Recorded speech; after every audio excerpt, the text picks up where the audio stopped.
The morning sun rose slowly over as Nife, a thin 10-year-old girl, is seen standing by the roadside clutching her brother Ken's hand. He was only 6, still young enough to find joy in the simplest things, but the past few months had drained much of his childhood cheered.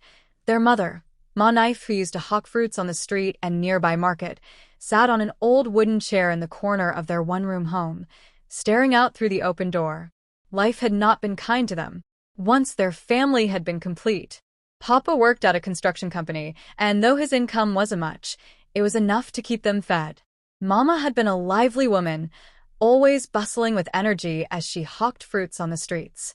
But everything changed the day of the accident. Mama had been hurrying to cross the busy road, balancing her tray of goods on her head, when a reckless driver sped through. The next moments were a blur, screams, a crash, and then silence. When Mama woke up in the hospital, her legs were gone. Papa Nife, when he got the news, rushed to the hospital to see her. He had stayed by her side at first, but when the doctor told them that she is going to be amputated, his last courage left him. After the discharge from hospital, Papa Nife took her home. Every night he groaned in pain.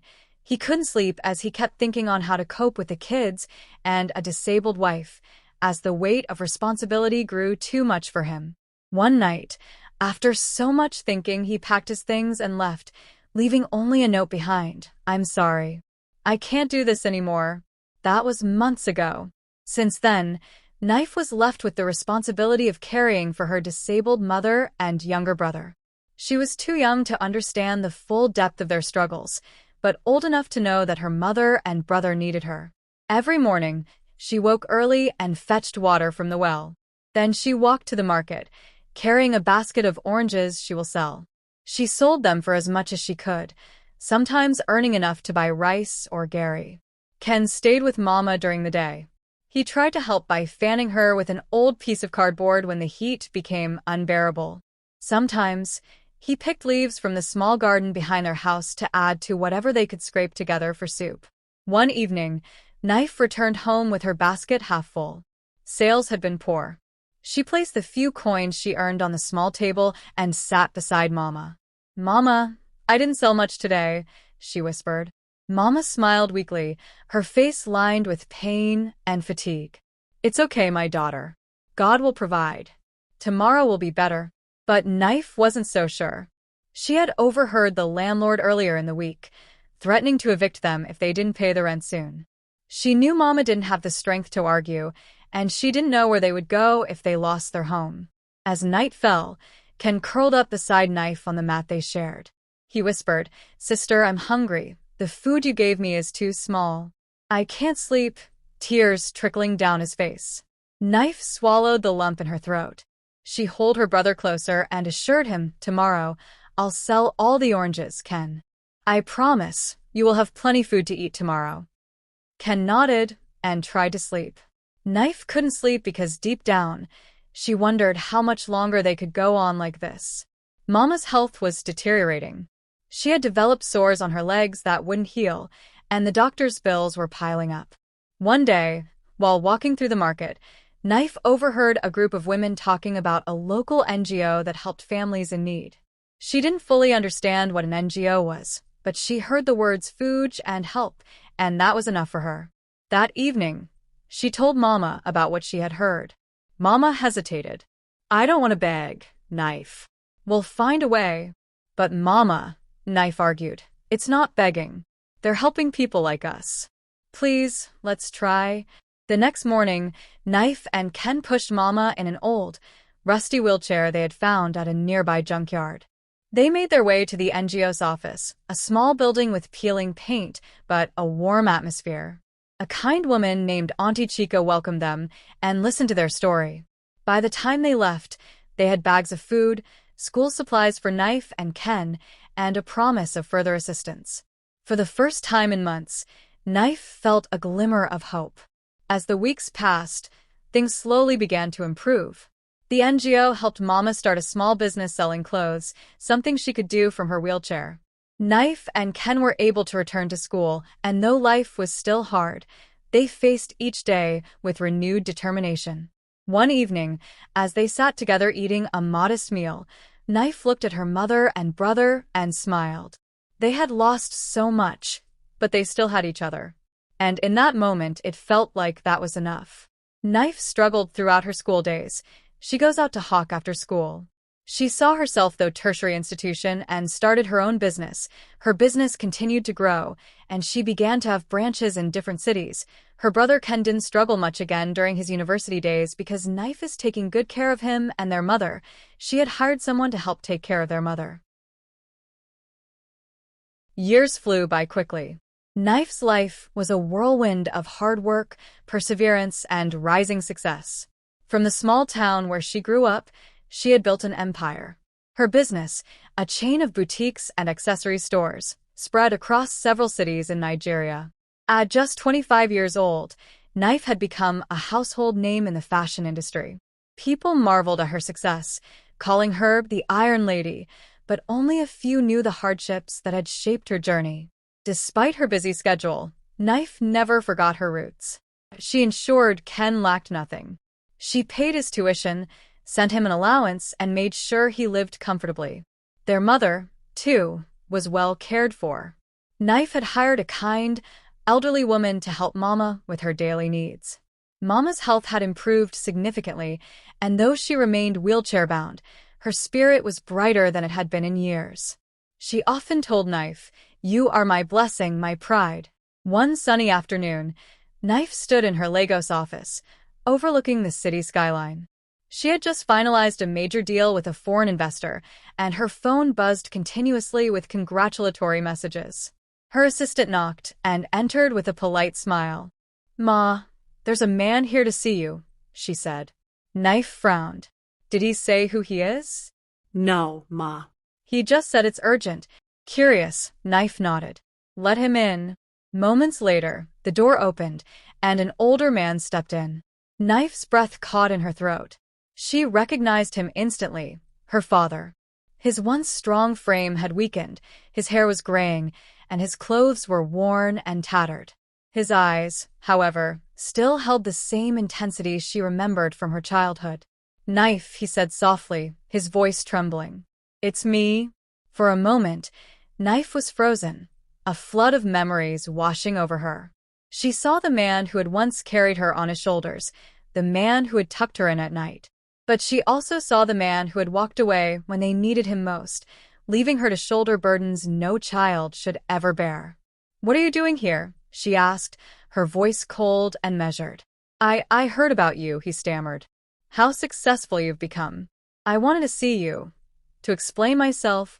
"Explain yourself?" Knife repeated, her tone sharp. "You left us, Papa. You left Mama when she couldn't walk. You left Ken and me to struggle. What could you possibly say that would make that right?" Her father's shoulders sagged, and he looked down at the floor. "I know I failed you. I have no excuses. I was weak. I was scared. I thought I couldn't handle it, so I ran. And I've regretted it every day since." Knife's chest tightened. She had imagined this moment countless times, rehearsed what she would say if she ever saw him again.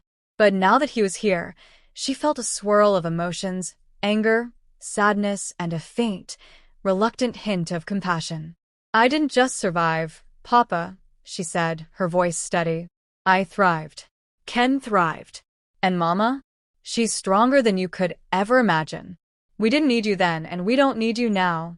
Her father flinched at her words, but nodded. "I deserve that. I just wanted to tell you I'm sorry. And if there's any way I can make things right." Knife stood silent for a long moment, her eyes studying the man who had once been a giant in her world.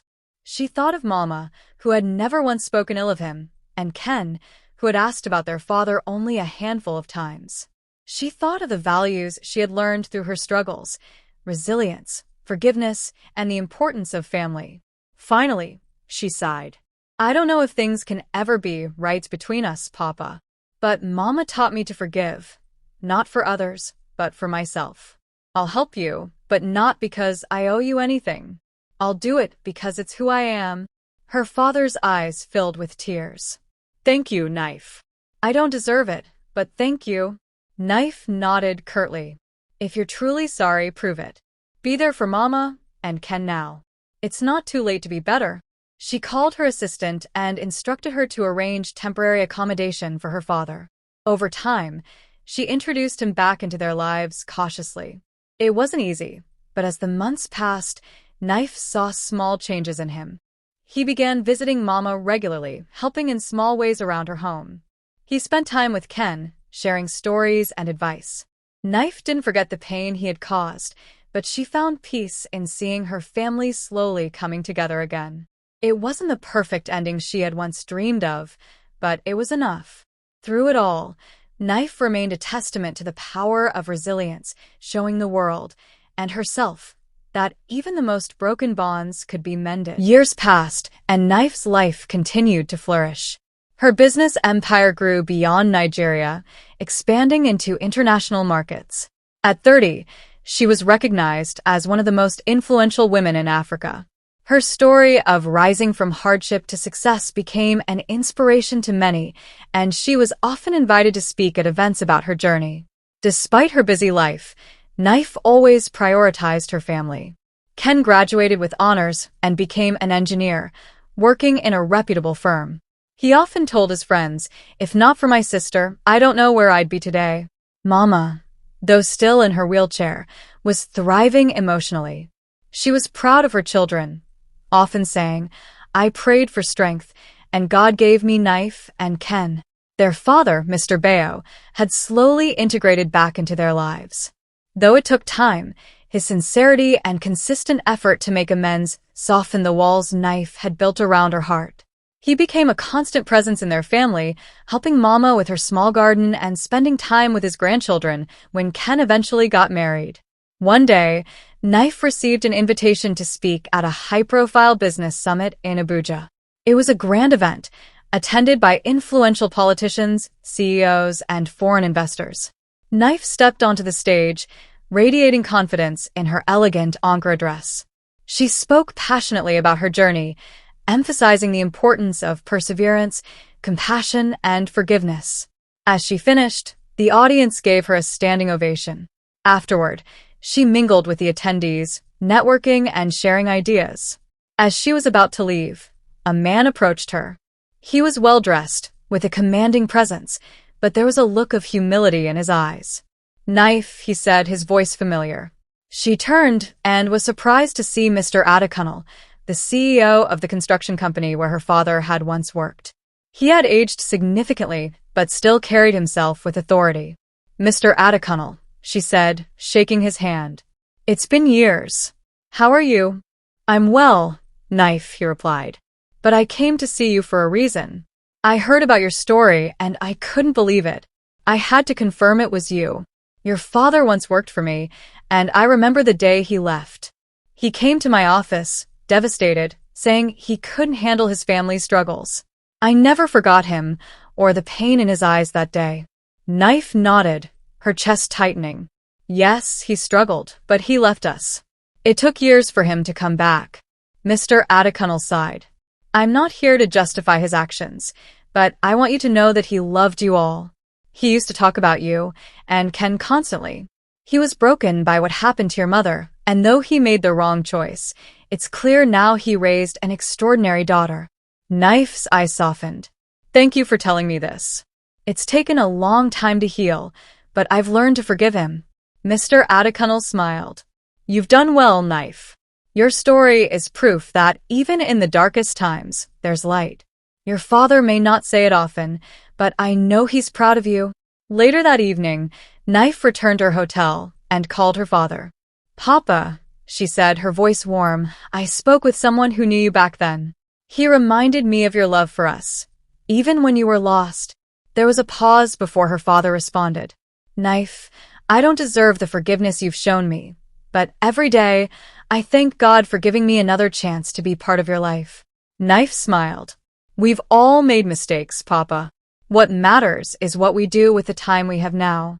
Their conversation ended, and Nife sat by the window, looking out at the city lights. She felt a deep sense of peace. Her journey had been long and painful, but it had shaped her into the woman she was today, strong, compassionate, and unyielding.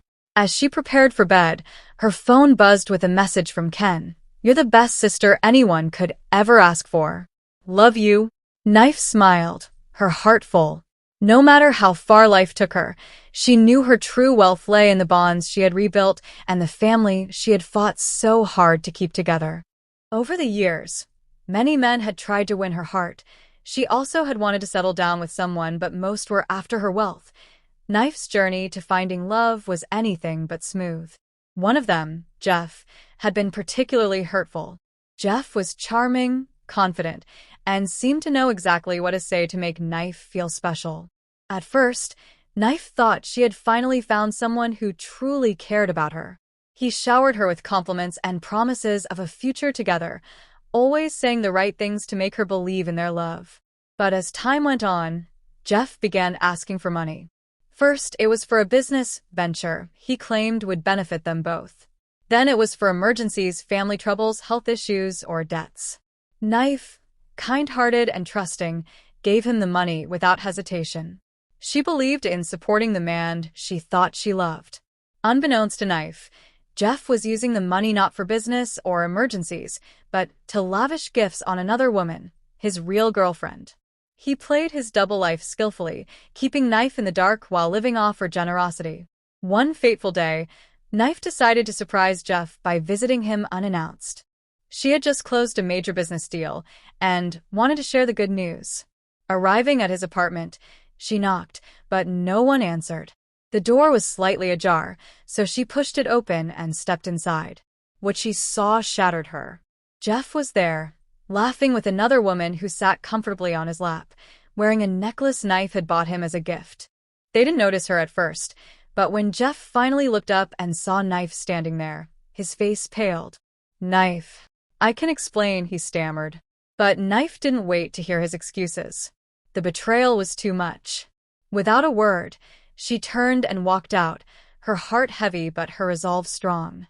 From that day on, Nife swore off relationships. She focused entirely on her business, her family, and her philanthropy. She kept men at arm's length, refusing to let anyone close enough to hurt her again. Years passed, and Nife's life flourished in every way except love. She found fulfillment in her work and her visits to the elderly care home she sponsored. It was during one of these visits that she met Toby, a humble and kind young man who immediately stood out to her. Unlike Jeff and the others who had come before, Toby didn't try to impress her with grand gestures or flattery. He was genuine, respectful, and focused on helping others. His quiet humility intrigued Nife, and though she had built walls around her heart, she found herself drawn to him. Toby, too, noticed Nife's warmth and dedication. He admired her simplicity and kindness, qualities that reminded him of the values he cherished. However, Toby had his own reasons for being cautious. As a wealthy man himself, he had encountered women interested only in his fortune. To avoid this, he disguised his true identity, presenting himself as an ordinary volunteer. Their friendship grew slowly and naturally. Toby helped her carry provisions for the elderly, and they often stayed back after their visits to talk. For the first time since Jeff's betrayal, Nife felt safe opening up to someone. One evening, Toby finally mustered the courage to confess his feelings. He proposed in the simplest way, offering her a silver ring and a heartfelt promise of love and partnership. Nife, moved by his sincerity and reminded of the value of true companionship, said yes. Their happiness was put to the test when Toby's true identity as a billionaire heir was revealed by someone who recognized him. Though Nife felt hurt by his secrecy, she soon realized that Toby's intentions had been pure. Unlike Jeff, who had exploited her kindness for personal gain, Toby had been protecting himself from the kind of deceit she had once endured. Nife and Toby had been engaged for a few months, and their relationship grew stronger with each passing day. Despite Toby's reserved nature, Nife noticed how comfortable he was with people of all backgrounds, often volunteering his time to help the less fortunate. She admired this quality in him, not knowing that it stemmed from a life of privilege he had carefully hidden from her. One evening, Nife was invited to a high-profile charity gala in Lagos. It was an event she supported annually, as the proceeds went to causes she cared deeply about, including the elderly home she often visited. Nife, always practical, decided to bring Toby along as her guest. "You don't have to come if you don't want to," she told him. "But it would mean a lot to me." Toby hesitated. He had worked hard to keep his true identity a secret, and attending a gala where many of his wealthy acquaintances would be present felt risky. But seeing the hope in Nife's eyes, he couldn't refuse. "I'll come," he said with a reassuring smile.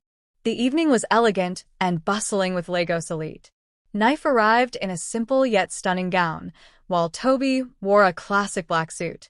As they entered the grand hall, several heads turned, some recognizing Nife for her business success, while others took note of her unassuming companion. Toby kept close to Nife, feeling out of place among so many familiar faces. He hoped they could enjoy the evening without incident. For a while, everything went smoothly. They mingled, had dinner, and participated in the charity auction, during which Toby quietly donated a significant sum under an anonymous name. The night took a turn when the MC announced the entrance of a prominent businessman, Chief Adewale. Toby visibly stiffened. Chief Adewale was one of his family's longtime friends and business associates. Worse still, the chief was known for his boisterous personality and lack of subtlety. As soon as Chief Adewale spotted Toby, his face lit up. He strode across the room with his arms wide open, calling out loudly, "Toby, my boy, is this where you've been hiding?" Nife turned, surprised. She had known Toby was acquainted with such influential people. Before she could say anything, the chief was standing before them. "You look great, Toby," Chief Adewale continued, his voice booming. "And who is this lovely lady by your sides?" He extended a hand to Nife, who introduced herself politely. Toby, meanwhile, was signaling frantically to Chief Adewale, shaking his head and mouthing, "Not here, please." But the chief, oblivious to Toby's discomfort, pressed on. "Oh, Toby, why are you acting shy?" Chief Adewale laughed, slapping Toby on the back. "This is the son of the great Alhaji Adewale, one of the wealthiest families in Nigeria. Did you know that, young lady?" he asked Nife, clearly pleased with himself for sharing the information. Nife froze, her smile faltering. "What?" she whispered, looking at Toby. You're part of the Adewale families?" Toby sighed deeply, realizing the truth could no longer be hidden. "Nife, I can explain," he began, but Chief Adewale wasn't done. Yes. Toby here is practically a prince," the chief continued, oblivious to the tension. "Runs his own businesses too, though he likes to keep a low profile. I always tell him, show off a little. You're an Adewale." By now, several people around them were whispering, having caught parts of the conversation. Nife felt overwhelmed. She excused herself quietly and walked away, needing space to process what she had just heard. Toby found her on the balcony, staring out at the city lights. She turned as he approached, her expression a mixture of hurt and confusion. "Why didn't you tell me, Toby?" she asked, her voice trembling. "All this time I thought you were just normal like me. Why hide something so important?" Toby took her hands gently. "Nife, I didn't tell you because I didn't want my background to define our relationship. I've met too many people who only see my wealth, not me. But with you, I felt free. I wanted you to love me for who I am, not what I have." Nife looked at him, her emotions warring inside her. "But this isn't just about money, Toby. It's about trust. How can I trust you if you couldn't trust me with the truths?" "I know I was wrong," Toby said earnestly. "And I'm sorry. I should have told you sooner. But please believe me when I say my feelings for you are real. You're the most important person in my life, Nife. I didn't want to lose you." For a long moment, Nife said nothing. She thought about Jeff and the pain of his betrayal. This felt different, but it still hurt. "I need time," she finally said, pulling her hands away. "I need to think about everything." Toby nodded, respecting her decision. "Take all the time you need. I'll be here, waiting." Over the following days, Nife replayed the events of the gala in her mind. She spoke with Ken and Mama about her feelings, seeking their wisdom. They both reminded her that while Toby's secrecy was hurtful, his love and actions had always been genuine. Eventually, Nife realized that Toby's intentions, though flawed, came from a place of fear and vulnerability, not deceit. She decided to give him another chance, knowing that love required forgiveness and understanding. When they reunited, Nife told Toby, "I forgive you, but we need to rebuild our trust. No more secrets. Never again," Toby promised, his relief evident. Their relationship grew stronger after the incident, as they learned to communicate openly and honestly. When they finally married, it wasn't just a celebration of their love, but a testament to their journey, one of resilience, growth, and unwavering commitment. Thanks for watching. Please subscribe for more interesting stories.